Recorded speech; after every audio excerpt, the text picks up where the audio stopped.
દાખલા number 3.4 dimethyl ઇથરનું વિઘટન methane, hydrogen અને કાર્બન મોનોક્સાઇડમાં થાય છે. આખી પ્રક્રિયા આપી છે વ્યવસ્થિત રીતે દરેક વિદ્યાર્થી મિત્રોએ વાંચી લીધી છે.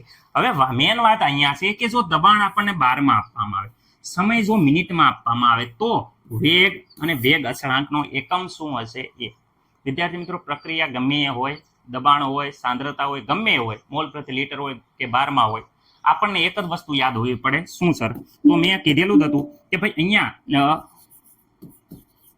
પ્રક્રિયા વેગ, રેડી, પ્રક્રિયાનો વેગ બરાબર તો બધાને ખબર છે શું છે વિદ્યાર્થી મિત્રો, તો સાંદ્રતા અપોન વિદ્યાર્થી મિત્રો સમય. રેડી. એવી જ રીતે અહીંયા આપણે વેગ અચળાંકની વાત કરીએ, વેગ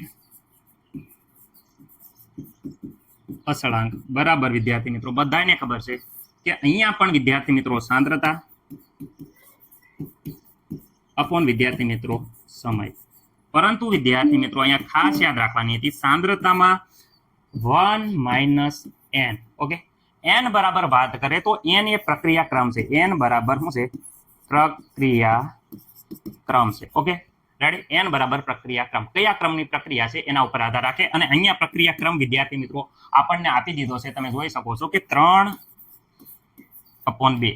રેડી, 3 દૂત્યાંશ. મને નથી લાગતું કે આમાં કોઈને પ્રોબ્લેમ હોય. પહેલા અહીંયા વાત કરીએ સાંદ્રતા. સાંદ્રતા વિદ્યાર્થી મિત્રો અહીંયા જોઈ શકો છો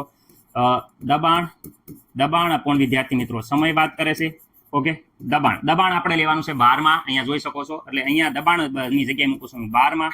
સમય લેવાનો છે મિનિટમાં. તો અહીંયા હું લખું છું મિનિટ. ઓકે, મને નથી લાગતું કે કોઈને કઈ પ્રોબ્લેમ હોય. તો અહીંયા વિદ્યાર્થી મિત્રો 12 બરાબર અને અહીંયા મિનિટ લખીએ તો મિનિટ વિદ્યાર્થી મિત્રો 1 - 1 લખી શકાય છે. ઓકે, આ પ્રક્રિયા વેગનો થઈ ગયો. આ વેગનો બરાબર એકમ થઈ ગયો. તો મને નથી લાગતું કોને ખબર. હવે અહીંયા વાત કરે તો ખાસ ધ્યાન રાખજો સાંદ્રતા વિદ્યાર્થી મિત્રો અહીંયા 12 માં લેવાનું છે. તો આ થઈ ગઈ 12. સમય વિદ્યાર્થી મિત્રો આપણને ખબર છે મિનિટમાં લેવાના છે.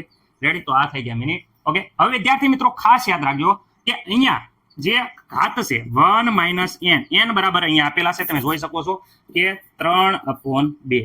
ઓકે, આનું સાદુરૂપ જરાક અહીંયા આ બાજુ આપો તો 1 3/2. વિદ્યાર્થી મિત્રો આ 2 આની સાથે ગુણાશે તો અહીંયા આની સાથે ગુણાશે તો 2 અને અહીંયા 3 અને આખાના છેદમાં વિદ્યાર્થી મિત્રો 2.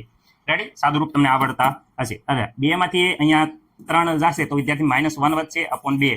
તો અહીંયા આખું સાદુરૂપ વિદ્યાર્થી મિત્રો આપણે આ પ્રમાણે આવ્યું છે. 12 ની વિદ્યાર્થી મિત્રો કેટલી ઘાત આવે છે? -1/2. ઓકે, આ સાદુરૂપ જોઈ લો. અને વિદ્યાર્થી મિત્રો છેદમાં મિનિટ.